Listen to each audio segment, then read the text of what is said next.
You know that moment when your phone lights up after a quiet stretch and your chest jumps before your brain catches up. The message is light, almost nothing, yet your plans tilt around it. Today we will name that pattern, show why it hooks your nervous system, and build a simple response system so you keep your center while staying kind. If this topic stirs pain or trauma memories, pause briefly, breathe slowly, and return later when you feel steadier. You set the pace, and your well-being comes first. Breadcrumbing is not a sign that you are unworthy of steady care.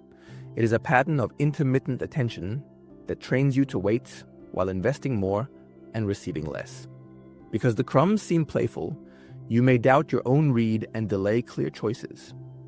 Our goal is not to label people, but to protect your energy with skills that trade chaos for clarity. By the end, you will have language for boundaries, a one-day decision timer, and a tiny follow-through ritual that steadies the nervous system after each choice. The culture sells the idea that modern love must be chaotic because options are endless. That story is profitable for apps, not for your health. You deserve consistent plans, consent, and room to breathe. When attention becomes a slot machine, we're going to step away from the lever and build a plan that treats your time like it matters, because it does. Some myths make breadcrumbing look harmless or even exciting. So let's clear them with short reframes and move quickly to practice. A first myth says, breadcrumbing is harmless flirtation that keeps things casual and low risk. In reality, the on-off pattern elevates arousal and uncertainty, which can make attraction feel stronger while eroding trust. The thrill is not a sign of compatibility. It is an effect of irregular rewards on a sensitive nervous system that wants stability. A second myth says the right move is to reply instantly so you do not miss your chance. Rapid responses can be great when connection is mutual, yet with breadcrumbing, they often train you to become endlessly available while the other person stays vague. A steadier option is to use a short check-in window and a one-day decision timer, so you respond calmly rather than reflexively. A third myth suggests you should mirror distance to regain balance. If they delay, you delay and keep many threads open to stay powerful. Mirroring distance is not the same as healthy boundaries. It often keeps you in the same game, while you pretend you are not playing. Boundaries are explicit and kind, while distance games are confusing and escalate anxiety for both sides. A fourth myth advises patience. To pass the test, because the other person is busy or scared, and will commit once you prove your value. Patience has value when there is a shared plan and transparent limits. When the pattern is crumbs, patience tends to enlarge the window, where your needs are muted. You do not pass a secret test by waiting. You pass your own test by choosing clarity that respects your health. A fifth myth says, keeping many threads open protects you from disappointment. Juggling multiple conversations can dilute attention and numb signals from your body that would warn you when something is off. Many threads reduce the quality of each interaction and normalize shallow rhythm, which makes crumbs look like a lot when they are not. Fewer threads with clearer plans create better data and lower stress. Now the science, in plain language, to anchor your choices. Attachment research from Ainsworth and Bowlby shows that our early templates shape how we seek closeness and respond to uncertainty. In adulthood, these templates show up as patterns like secure, anxious, or avoidance styles. Under uncertainty, an anxious system tends to protest and overinvest, while an avoidance system tends to withdraw and delay. Breadcrumbing thrives in that loop because each side's move reinforces the other. Polyvagal theory describes how your autonomic nervous system shifts between states: calm engagement, mobilized fight or flight, or shutdown. Breadcrumbing repeatedly yanks attention and then removes it, which can bounce you between mobilization and numbness. That swing narrows the window of tolerance where thoughtful choice lives. We want to widen that window so decisions happen from calm focus rather than panic. In couples research, Gottman's work shows that stable relationships maintain roughly a 5-to-1 positive to negative ratio in everyday exchanges and rely on repair attempts after missteps. Breadcrumbing sabotages both. The ratio drops because contact is thin, and repair rarely happens because no one names the pattern long enough to fix it. A steady plan restores ratio, and invites real repair rather than flashy crumbs. From emotion regulation research, cognitive reappraisal can reduce distress when it fits the facts. But reappraisal fails when used to excuse chronic ambiguity. Intermittent reinforcement, the same schedule used by casinos, makes occasional rewards feel huge. That is why one charming late-night ping can outweigh a week of silence in your memory. We counter it by setting clear decision points and bundling notifications so you evaluate patterns, not pings.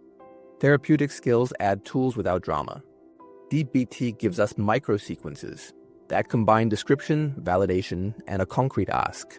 Self-compassion research from NEF shows that kind self-talk increases motivation and lowers shame after tough choices. Emotion regulation work from Grows suggests short planned pauses create better outcomes than suppression. Together, these ideas let you act with clarity while staying warm and respectful. Here is a practical system you can use today, organized as a small decision tree. Step 1 is the self-check. Before you answer any ping, take 90 seconds to scan body, breath, and thoughts. Name out loud what you feel and what you want in the next hour. For example, I feel tense and hopeful. I want either a plan for Thursday or to put my phone away and sleep. Do one calming micro action. 10 slow exhales, a short walk to the sink for cool water, or a 2-minute box breathing set to bring your system back into social engagement. Step 2 is to choose a skill route: self-soothing, boundary, or dialogue. If your body is still too activated to think clearly, pick self-soothing and delay any decision with a ready reply. If your need is structure, pick a boundary script that converts vibes into a plan. If there is real goodwill and you want clarity, pick dialogue and name the pattern lightly. Then propose a concrete next step with a day before confirmation. For boundaries, keep the language friendly and specific. Example in English: I like you, and I need 10 minutes for myself now. After that, I'm happy to continue. For repair when you were short or sarcastic, try. Earlier, I got loud. That was hurtful. I want to understand what you needed then. For an I statement that closes loops rather than sparks arguments, use: when X happens, I feel Y, and I need Z. The structure is simple and protects dignity on both sides. Use a DBT microsequence when stakes feel high. First, describe the observable behavior without mind reading. Second, validate a plausible reason without collapsing your needs. Third, ask for one concrete action that creates clarity. Fourth, name progress if it happens. That rhythm keeps the conversation in the lane of behavior and needs rather than motives and blame, which lowers defensiveness and invites repair. Reduce friction so crumbs lose their shine. Remove old chat pins, move the app off your first screen, and prepare ready replies that match your roots. Bundle notifications so you review messages at set times rather than in jittery bursts. Create a one-day decision timer for any open thread. If no concrete step exists by the next evening, you step back kindly and free the slot. That rule protects energy even when emotions pull you back. And give yourself a check-in window rather than constant access. For example, I check messages at lunch and at 9 at night. That window helps you notice patterns over round number intervals, rather than reacting to each ping. Add a small after-choice ritual. Put the phone face down, breathe, and note one sentence about why your choice supports your self-trust. The ritual makes the boundary feel complete, and rewards follow through. After any tricky exchange, do brief aftercare. 2 sentences of review. What did I feel and what value did I protect? Pair it with a tiny reward like tea, a short stretch, or stepping outside for fresh air. Your body learns that clarity brings warmth, not punishment. If you slip, repair with yourself first, then with the other person if appropriate. Progress in relationships comes from steady adjustments, not perfect performances. Now turn this into action today. First, set a decision timer for one open thread. By tomorrow evening, you either have a plan or you step back with kindness. Second, craft one ready reply that matches your chosen route: self-soothing, boundary, or dialogue. Third, define a nightly check-in window so the app serves your life rather than running it. These 3 moves reduce anxiety quickly and teach your nervous system that safety can include desire and clear limits. This week, schedule one deeper practice block. Role play allowed for 15 minutes because your mouth and breath need to learn the scripts, not just your eyes. Keep a friction log for 7 days where you note each time a notification derailed your plan and what you did next. Refill social energy with one steady friend or a calm group activity so your system remembers how consistency feels in the body. This month, do a short review. Write 1 page on what breadcrumbing looked like for you, what you want instead, and 1 rule you will keep, such as day before confirmation for any plan. Automations are helpful when they point toward clarity. Use calendar holds, message bundles, and silent modes that align with your values. Keep a small celebration at the end of the month to mark progress.